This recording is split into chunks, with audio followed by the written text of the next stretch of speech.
जी घटना घडली त्या संदर्भात नितेश राणे यांच्याविरुद्ध भारतीय दंडविधान कलम 353, 332, 504, 506 सह इतर सेक्शनखाली गुन्हा दाखल झाला होता।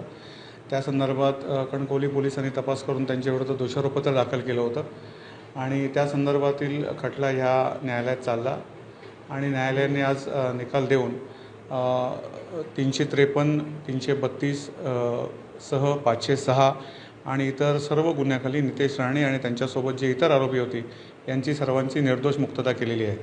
परंतु हे करत असताना न्यायालयाने भारतीय दंडविधान कलम 504 अन्वये नितेश राणे यांना 1 महिन्याची शिक्षा आणि 1 लाख रुपये दंड असा दंड ठोठावलेला आहे।